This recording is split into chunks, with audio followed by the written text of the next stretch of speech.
Friends, तू था कमाल तू है कमाल, बस भटक गया था राह में। तू था कमाल तू है कमाल, बस भटक गया था राह में। अब संभल गया है तो थाम तलवार, रख दे चुनौती को काट कर। अब संभल गया है तो थाम तलवार, रख दे चुनौती को काट कर। अब संभल गया तो उठा हथियार, तो सारी कठिनाइयों पर प्रहार कर। तू सबसे पहला प्रहार कर, तू सबसे पहली वार कर।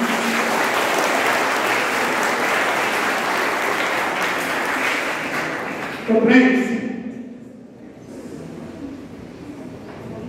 यदि आप स्वयं में अपने भाग्य का निर्माता बनना चाहते हो, आपकी प्रबल इच्छा है कि आप सफलता की बुलंदियों को छुए, तो इसके लिए सर्वप्रथम आपको अपना व्यवहार बदलना होगा।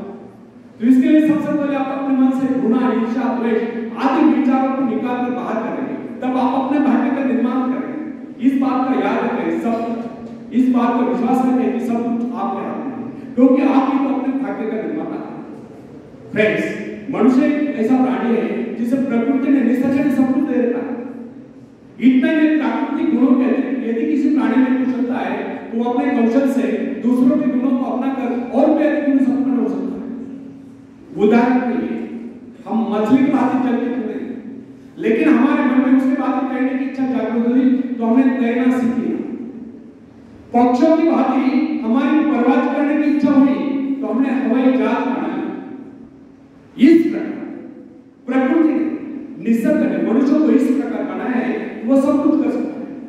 अतः प्रकृति से प्राप्त सुविधा का लाभ हम स्वयं में उठाते हैं तो हम जैसा बुद्ध भला हो। प्रकृति ने हमें ज्ञान, उसने हमें ऐसी शक्ति दी, बल्कि जादू शक्ति दी है जिससे हम सब कुछ पा सकते हैं। हाँ, ये अलग बात है कि हम उस शक्ति को पहचान पाए। अरस्तु ने एक बार चौराहे पर खड़े होकर चिल्ला कर कहा था, इस दुनिया में सब कुछ है, जो चाहो सो पाओ, पर पहले अपने को उस योग्य बनाओ। अरस्तु ने कहा है, इस दुनिया में सब कुछ है, जो कर्महीन है वह कुछ नहीं पा पाए। एक प्रतिशत एक उक्ति भी है, कर्महीन नहीं पाओ। आपको क्या चाहिए इस पर विचार करें, फिर गंभीरतापूर्वक उसके लिए योजना बनाएं। योजना बनाकर उस पर अमल करें, बराबर प्रयत्नशील रहें। एक दिन आप अपनी इच्छा पूर्ति करके रहोगे, एक दिन आपको सफलता अवश्य मिलेगी। फ्रेंड्स, यदि हम सतत विकासमान हैं तो हमारी शक्तियां छिपते हो सकती। जिस प्रकार घर का कूड़ा प्रतिदिन झाड़ू से साफ करना पड़ता है, उसी प्रकार मन के कूड़े को प्रतिदिन साफ करें। निरंतर नहीं विचार, आगे बढ़ने के विचार, प्रगति के विचार, उन्नति के विचार मन में लाए, तब शक्तियों को क्षीण करने की क्रिया स्वयं समाप्त हो जाएगी। हमारे मन तथा शरीर में निरंतर विकास की क्रिया जारी रहना स्वाभाविक। इसमें बाधक तब पड़ती है जब दूषित विचार हमारे मन पर आक्रमण करते हैं। मन पर दूषित विचारों का आक्रमण तभी होता है जब हमारे मन में खालीपन होता है। जब तक हम अपने मन में विकास के विचार होते हैं, तब तक अवनति के विचार रह सकते हैं। प्रगति के विचार है तो अवनति के विचार रह सकते हैं। मन को नवीन तथा तरोताजा करने के अनेक उपाय हैं। इस विषय में हम सबके भिन्न भिन्न अनुभव सकते हैं। हम देखते हैं कई बार हमारे मन में दुख और निराशा की छाया आश्चर्यजनक रूप से लुट जाती है। दुख के घिर आए बादल हट जाते हैं, उनके स्थान पर हर्ष की धूप खिल उठती है। कम से कम कुछ समय के लिए जीवन के प्रति हमारा दृष्टिकोण बदल जाता है।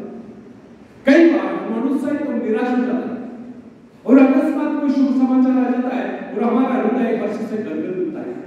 अथवा कोई ऐसा व्यक्ति आ जाता है और हमारी मनस्थिति में पूर्णतः परिवर्तन ला देता है, या कोई परम प्रेमी का आकर सारा वातावरण ही बदल जाता है। अथवा अचानक किसी सुंदर स्थान अथवा देश की यात्रा करने का अवसर प्राप्त हो जाता है, उसके प्राकृतिक सौंदर्य कले हमारे हृदय को शीतल कर देता है।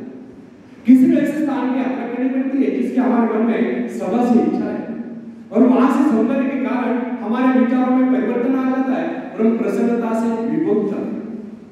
फ्रेंड्स, कुछ लोगों का यह विचार है कि मन बाहरी प्रभाव को ग्रहण करने में असमर्थ है, उसकी स्थिति में विशेष परिवर्तन नहीं किया जा सकता, उसके हर्ष विषाद की सीमाओं का निर्धारण भाग्य द्वारा होता है, और हम केवल इतना ही कर सकते हैं कि इस विचारों का अंश लेकर चकमा दें।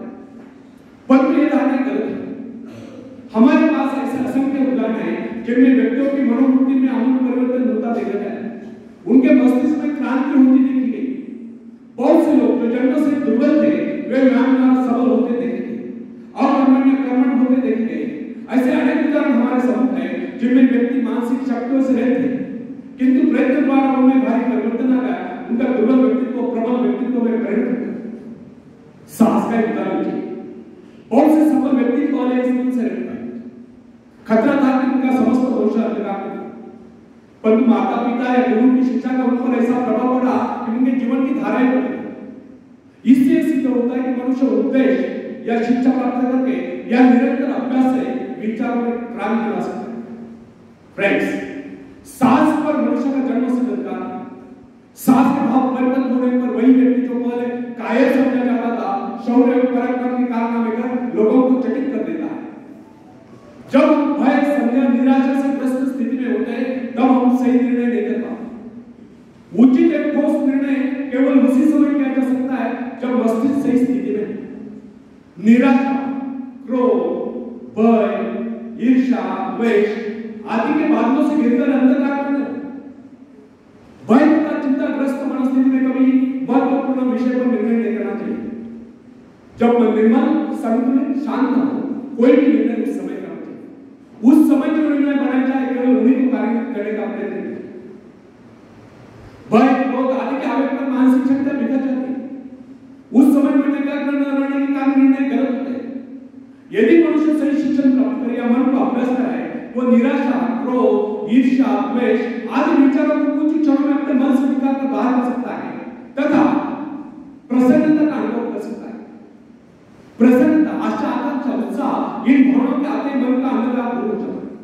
अतः व्यक्ति को चाहिए कि नकारात्मक विचारों को हर समय अपने मन में रखे। सभ्यता की प्रत्येक नई आवश्यकता मानव मस्तिष्क को नई चुनौती देती है, और जिस प्रकार जानवरों तथा मनुष्यों के शरीरों में जलवायु तथा वंश रक्षा के उद्देश्य से समय की आवश्यकता के अनुरूप लगातार सुधार होता चला गया है, उसी प्रकार आज के परिवर्तित आवश्यकता और संसार की मांग के अनुरूप मनुष्यों को अपने मस्तिष्क को सुधार कर मुकाबले के लिए तैयार करना। मस्तिष्क पर जिन विषयों पर सोचने का भार पड़ता है, उसी का अनुरूप अपने में परिवर्तित कर लेता है। वह नई कोशिशों का विकास कर लेता है, दुर्बल कोशिशों की मरम्मत कर लेता है तथा उन्हें मुकाबले के लिए तैयार कर लेता है। फ्रेंड्स, बड़े शहर के हलचल और शोरगुल में काम करने वाले व्यक्ति का मस्तिष्क विविध रूपों में विकसित होगा। वह शीघ्र सोचेगा, तेजी से गति करेगा, संक्लिष्ट एवं विविध कार्यों में द्रुत गति से चेष्टा करेगा। शीघ्र करने वाले विविध आपातकालीन क्रियाओं का मुकाबला करने के लिए वह तुरंत कार्रवाई करने का व्यस्त हो जाता है। छोटे कस्बे में रहने वाले व्यक्ति का मस्तिष्क भिन्न प्रकार से विकसित होगा, क्योंकि उसकी आवश्यकता इतनी विविध नहीं और उसे तुरंत ही बहुत से निर्णय करने की आवश्यकता पड़ेगी। फ्रेंड्स, यह कदापि नहीं भूलें कि प्रत्येक कार्य मस्तिष्क समूह नई चुनौती प्रस्तुत करता है और उसकी आवश्यकता के अनुरूप ही मस्तिष्क अपनी काबिलियत का विकास करता है तथा विशेष किस्म के काम के लिए अपनी शक्तियों को बढ़ाता है। विभिन्न धंधों, नौकरियों, व्यापार और व्यवसायों के लिए विभिन्न प्रकार की शारीरिक तथा मानसिक चेष्टाओं की आवश्यकता होती है और इन आवश्यकताओं में भी तीव्र गति से निरंतर परिवर्तन होता रहता है। अतः जिस व्यक्ति का मस्तिष्क जितना ग्रहणशील, संवेदनशील, सूक्ष्म होता है, वो उतनी तीव्रता से अपने में परिवर्तन लाने में समर्थ होता है तथा नए संघर्ष में सफलता प्राप्त करता है। उदाहरण, एक पुरोहित की आवश्यकताएं विशिष्ट होती है, अतः उसका मस्तिष्क उन्हीं आवश्यकता के अनुरूप विकसित होता है। वर्षों तक उसका मन निरंतर आध्यात्मिक विषयों की चिंता में लगा रहता है। अतः उसके मस्तिष्क के विकास का स्वरूप एक वकील, व्यावसायिक एवं भवन निर्माण विशेषज्ञ से भिन्न होगा। जिस व्यक्ति का जीवन अध्ययन या भौतिक हलचलों में यही रहा है, उसके मस्तिष्क के शेष का विकास एक व्यापारी के मस्तिष्क से भिन्न होगा। अध्यात्म में विचारों की उन्मुखता, कार्य में शिथिलता, भौतिक पदार्थ की प्राप्ति के आग्रह का अभाव, एकांत प्रियता दिखाई देती, जबकि व्यापारी में समझदारी, दूरदर्शिता, चतुरता, नियमबद्धता, समयबद्धता और पूर्ति दिखाई देती। महत्वाकांक्षा मस्तिष्क के विकास में परिवर्तन या सुधार लाने वाली प्रबल शक्ति है। महत्वाकांक्षा या अपने जीवन के उद्देश्य को तय कर लेना स्वयं अपने आप में मस्तिष्क संबंधी बहुत ही महत्वपूर्ण घटना है।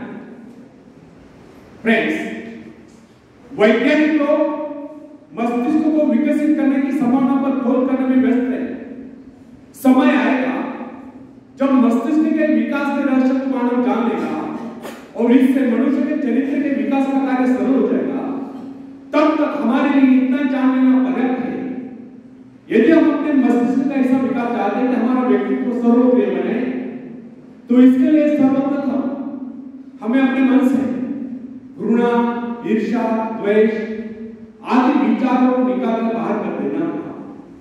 जब यह गुण हमारे भीतर नहीं होंगे, तब हम हर क्षेत्र में अपने पांव जमा सकते हैं, दुनिया जहां से सहयोग ले सकते हैं तथा सफलता की ऊंचाइयों को छू सकते हैं।